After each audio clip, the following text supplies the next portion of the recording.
حق پہ رہتے ہوئے خاموش رہنے کا صبر کبھی، جھگڑا چھوڑنے کا صبر، بحث چھوڑنے کا صبر، بیوی کی تعریف کرنے میں صبر۔ اللہ بھی کہندا ہے اتھے صبر اپنا ورنہ کچھ اور ہو جائے گا تیرے نال۔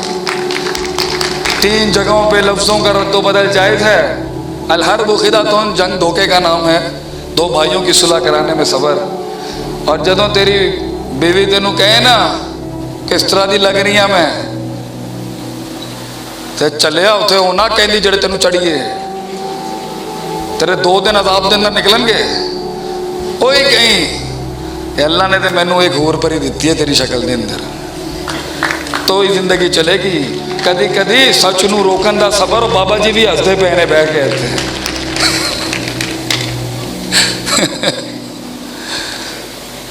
بعض لوگوں میں صبر ہوتا ہے، برداشت ہوتی ہے، ضبط ہوتا ہے، مگر دوسری صفت نہیں ہوتی، یقین۔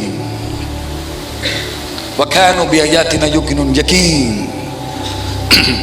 جو یقین کی راہ پہ چل پڑے انہیں منزلوں نے بنا دی، جو یقین کی راہ پہ چل پڑے انہیں منزلوں نے بنا دی، جنہیں وسوسوں نے ڈرا دیا وہ قدم قدم پر بیٹھ گئے۔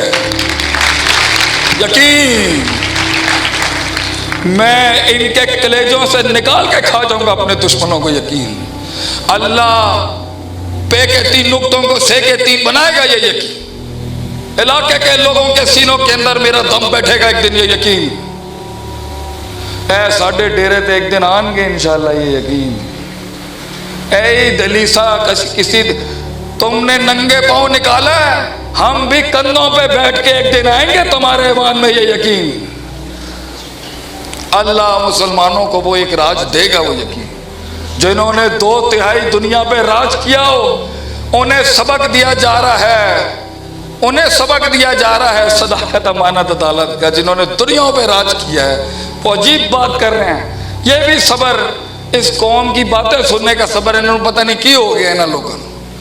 نوابوں کو، نوابوں کے بچوں کو سکھایا جا رہا ہے ہیومن رائٹس کیا ہوتے ہیں، جنہوں نے دنیا کے سب سے بڑے حقوقوں کے اوپر کیا خدمات نہیں انجام دی۔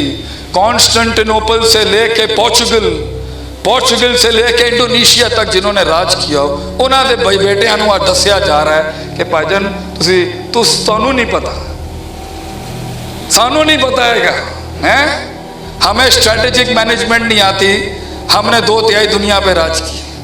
ہمیں مینجمنٹ پرسپیکٹیو نہیں آتے، ہم نے 2/3 دنیا پہ راج کیا۔ ہمیں HRM نہیں آتا، ہم نے 2/3 دنیا پہ، ہم نے 1000 ہم نے لاکھ سے اوپر شہروں کی مینجمنٹ اور سیاست سنبھالی ہے۔ ہمیں پولیٹیکل سائنسز نہیں آتی ہوں، ہمیں نہیں آتی ہوں۔ ہم نے دنیا کی ادویات کے اندر انی مچا دی 6 صدی کے اندر، سانوں نہیں پتا ہوگا میڈیسن کی ہوتا ہے۔ ہم نے سلک انڈسٹری کی بنیاد رکھی، سانوں نہیں پتا ہوگا انڈسٹریل رینیسنس کیا ہوتا ہے۔ ہم نے دنیا کو اخلاقیات کی وہ آرٹیکلز دیے ہیں، سانوں ان اخلاق کا درس پڑھا رہے ہیں لوگ۔ اے بھی صبر ہے گا نا بے کھندا، کہ جو کبھی ہم سے آئے تھے مانگنے کے لیے آج ان کی یونیورسٹیوں میں ایڈمیشن لینا پڑتا ہے ہمیں جانے کے لیے کہ سکھا دے بھائی دنیا کیسے چلانی ہے۔ یہ اس بغیرتی پہ صبر کہ ہاں یہ بھی دن دیکھنے کو مل گئے، اور اگر گیا بھی تھا تو نوابوں کی طرح جاتا۔ اتنا لیتری ہونے کی کیا ضرورت تھی ان کی ثقافت کے آگے؟ اتنا لیٹنے کی کیا ضرورت تھی؟ کیا اپنی اصلها ثابت، کیا ہماری تہذیب، ہمارا سلسلہ، ہمارا دین، کیا اس کی تاریخ نہیں تھی جو تو اتنا زیادہ جلدی امپریس ہو گیا ان سے؟ جدت اپنانا غلط نہیں ہے، ہمارے کچھ بڑوں سے جدت اپنانے میں غلطیاں ہوئی، لیکن جدت اپنانے میں اپنے اصول تو پکے رکھتا۔ دنیا جہاں کا علم پڑھ رہا ہے اور قرآن حدیث کو ترک کر کے مہجورہ چھوڑ کے بیٹھا ہے۔ اللہ دے، میں ایک محفل میں بیٹھا، بڑے لوگ بیٹھے ہوئے، بڑا سردار بیٹھے ہوئے وہاں پہ، کارپوریٹ دنیا کے چودھری بیٹھے ہوئے وہاں پہ۔ میں کیا اگر ملازم کیسے رکھنا ہے میں قرآن حدیث سے بتاؤں تو آپ اس مولوی کو اجازت دیں گے اس محل پہ بات کرنے کی؟ وہ کہہ رہے ہیں شیخ صاحب تسی مولائی آدمی ہو، تسی اللہ اللہ کریا کرو، ہے کیڑی ڈومین میں تسی آ گئے، میں کہ میں تو ویسے ہی میں تو چھوٹا جہا آدمی ہاں. اگر میں قرآن حدیث سے تانوں ریکروٹمنٹ دے پرنسپل دساں, will you allow me to speak on this panel? آپ مجھے اس پنڈال میں بولنے دیں گے؟ بڑے لوگ بیٹھے ہیں, میں تھوڑی ذرا سنا دوں کچھ عربی شریف. انہوں نے کہا شیخ صاحب آپ مولائی آدمی ہیں, چھوڑیں آپ اللہ کا ذکر کیا کریں جا کے. میں سوچ رہا یار مولویوں نے کی بنا دیتا ہے سانوں.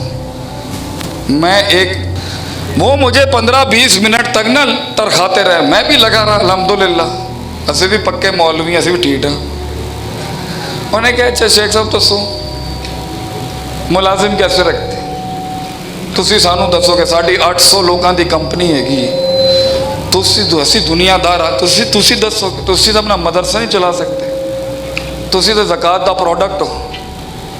لوگوں کی باتیں ہیں, ہم بھی بیٹھے ہیں وہاں پر. میں کہا اچھا, میں کہا اجازت ہے تو کچھ عرض کریں. انہوں نے کہا دسو جی.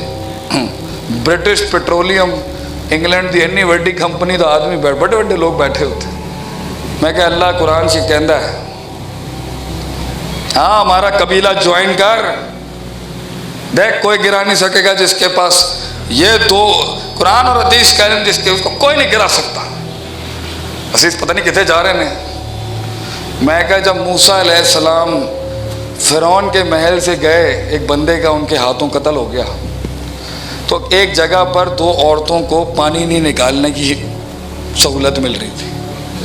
تو تسی جا کے انہوں نے کیا میں تھوڑی ہیلپ کر دینا. مردوں کو وہاں پر عورتوں کا لحاظ نہیں ہو رہا تھا.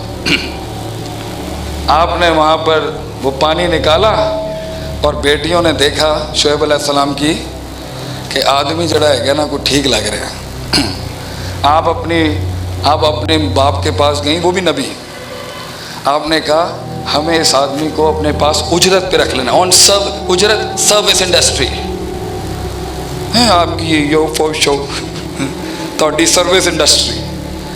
اور وہاں انہوں نے اصول دیے ان کی بیٹی نے, ان خیر من استاجرتا.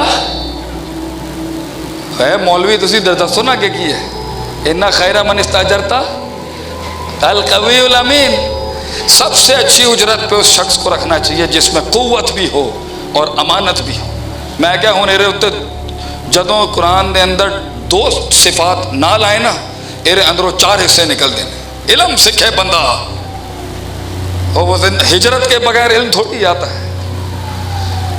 ایک آدمی میں قوت ہوگی, طاقت ہوگی, مگر امانت داری نہیں ہوگی. ایک یہ ملازم ہوتا ہے. اچھا سارے دیکھ رہے ہیں. اچھا میں نے کہا ایک آدمی میں امانت داری ہوتی ہے مگر طاقت نہیں ہوتی, اور ایک میں طاقت ہوتی ہے مگر امانت داری نہیں ہوتی. ایک میں طاقت بھی ہوتی ہے اور امانت داری. یہ سب سے اعلیٰ افضل عرفہ اور سب سے گھٹیا ملازم وہ ہے کہ جس میں امانت داری بھی نہیں تے سلطہ طاقت بھی نہیں. میں نے کہا اس کے اندر بھی فقہ ہے بھی ہے. کسی محل میں طاقت مطلوب ہے, امانت داری نہیں, تو اگر وہ امین نہیں بھی ہے مگر محل تقاضا کر رہا ہے کہ طاقت کا بنا دو اسے کمانڈر ان چیف. وہاں پہ شیخ ابن تیمیہ رحمہ اللہ نے مجموع الفتاوی میں لکھا ہے. اور کسی جگہ پر امانت داری مطلوب تھی, اگر طاقت نہیں بھی ہے گی پھر ان لوگ اتھو دا امیر بنا دو, اتھے امانت داری دی. یہ اصولوں کے تحت راج کیا ہم نے دنیا پہ, اور اے سانو دسدے پہنے سانو دنیا چلانی نہیں آتی. وہ منہ ہی رہ صبر, یقین,